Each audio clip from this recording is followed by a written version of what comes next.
Trading में important indicators का use कैसे करें। नमस्कार दोस्तों, आज हम बात करेंगे ट्रेडिंग में यूज होने वाले कुछ इंपॉर्टेंट इंडिकेटर्स के बारे में। ये इंडिकेटर्स आपके वो टूल्स हैं जो आपको मार्केट की चाल समझने में हेल्प करेंगे। ये इंडिकेटर्स आपको ये समझने में हेल्प करते हैं कि कब खरीदना है, कब बेचना है और कब थोड़ा रुक कर मार्केट को ऑब्जर्व करना है। इस वीडियो में हम कुछ ऐसे ही इंपॉर्टेंट इंडिकेटर्स के बारे में जानेंगे जो आपको एक सक्सेसफुल ट्रेडर बनने में हेल्प कर सकते हैं। तो तैयार हो जाइए, क्योंकि आज हम ट्रेडिंग की दुनिया में थोड़ा और गहराई से उतरने वाले हैं। चलिए दोस्तों, सबसे पहले बात करते हैं मूविंग एवरेज की। मूविंग एवरेज आपको बताता है कि पिछले कुछ समय से किसी स्टॉक का एवरेज प्राइस क्या रहा है। मान लीजिए आपने पिछले 10 दिनों का मूविंग एवरेज निकाला। अब ये एवरेज हर दिन बदलता रहेगा, क्योंकि हर दिन नया डेटा जुड़ता जाएगा और पुराना डेटा हटता जाएगा। इसीलिए इसे मूविंग एवरेज कहते हैं। मूविंग एवरेज के दो सबसे ज्यादा इस्तेमाल होने वाले प्रकार हैं, सिंपल मूविंग एवरेज SMA और एक्सपोनेंशियल मूविंग एवरेज EMA।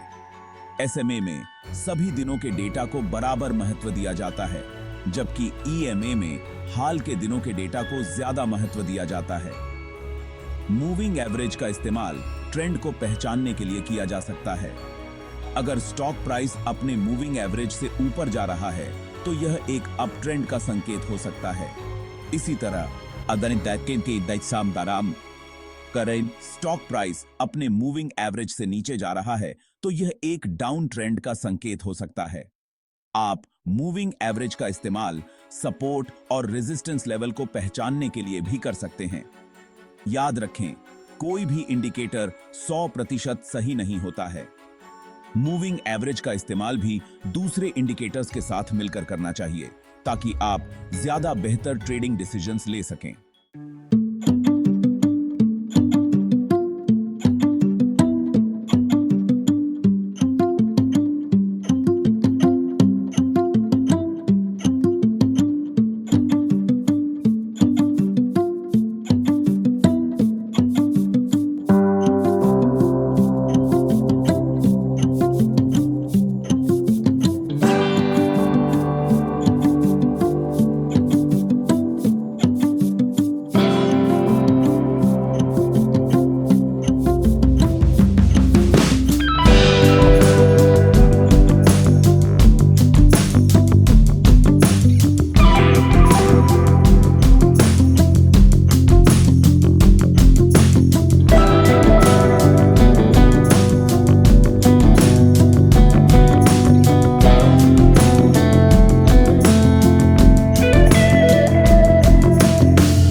यह एक बेरिश सिग्नल होता है। बॉलिंजर बैंड्स एक उपयोगी इंडिकेटर है और इसका इस्तेमाल दूसरे इंडिकेटर्स के साथ मिलकर करना चाहिए ताकि आप ज्यादा बेहतर ट्रेडिंग डिसीजंस ले सकें।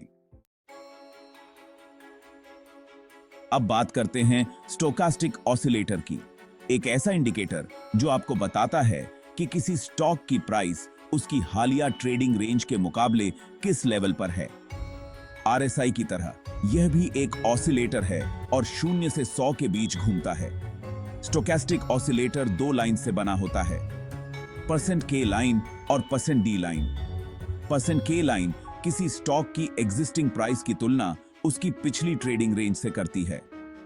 %D लाइन %K लाइन का एक स्लो मूविंग एवरेज होती है। जब %K लाइन %D लाइन को नीचे से काटती है और दोनों लाइंस 20 के लेवल से नीचे होती हैं, तो यह एक बाय सिग्नल होता है। इसी तरह जब %K लाइन %D लाइन को ऊपर से काटती है और दोनों लाइंस 80 के लेवल से ऊपर होती हैं, तो यह एक सेल सिग्नल होता है। स्टोकास्टिक ऑसिलेटर का इस्तेमाल ओवरबॉट और ओवरसोल्ड कंडीशन को पहचानने के लिए भी किया जा सकता है। डी स्टोकास्टिक ऑसिलेटर 80 के लेवल से ऊपर है तो यह एक ओवरबॉट कंडीशन हो सकती है। इसी तरह अगर स्टोकास्टिक ऑसिलेटर 20 के लेवल से नीचे है तो यह एक ओवरसोल्ड कंडीशन हो सकती है। स्टोकास्टिक ऑसिलेटर एक संवेदनशील इंडिकेटर है और इसका इस्तेमाल छोटी टाइम फ्रेम पर करना ज्यादा बेहतर होता है। यह आपको उन छोटे छोटे उतार चढ़ाव को पकड़ने में हेल्प कर सकता है जो दूसरे इंडिकेटर्स मिस कर देते हैं। दोस्तों, क्या आपने कभी गौर किया है कि मार्केट में कुछ खास लेवल्स पर प्राइसेस रुक जाती हैं या वापस मुड़ जाती हैं? इन लेवल्स को सपोर्ट और रेजिस्टेंस लेवल कहते हैं। फिबोनाची रिट्रेसमेंट एक ऐसा टूल है जो आपको इन सपोर्ट और रेजिस्टेंस लेवल्स को पहचानने में हेल्प करता है। यह टूल कुछ खास गणितीय अनुपातों पर आधारित है जिन्हें फिबोनाची अनुपात कहते हैं। फिबोनाची रिट्रेसमेंट में सबसे ज्यादा इस्तेमाल होने वाले अनुपात हैं 35.6%, 30.2%, 50%, 61.8% और 100%। इन अनुपातों का इस्तेमाल सपोर्ट और रेजिस्टेंस लेवल्स को पहचानने के लिए किया जाता है। फिबोनाची रिट्रेसमेंट को चार्ट पर लगाने के लिए आपको सबसे पहले एक अप ट्रेंड या डाउन ट्रेंड को पहचानना होगा। फिर आपको इस ट्रेंड के सबसे ऊंचे और सबसे निचले बिंदु को चुनना होगा। फिर आपको इन दोनों बिंदुओं के बीच फिबोनाची रिट्रेसमेंट टूल को खींचना होगा। टूल आपके लिए फिबोनाची अनुपातों के आधार पर सपोर्ट और रेजिस्टेंस लेवल्स को दिखा देगा। फिबोनाची रिट्रेसमेंट एक उपयोगी टूल है और इसका इस्तेमाल दूसरे इंडिकेटर्स के साथ मिलकर करना चाहिए ताकि आप ज्यादा बेहतर ट्रेडिंग डिसीजंस ले सकें।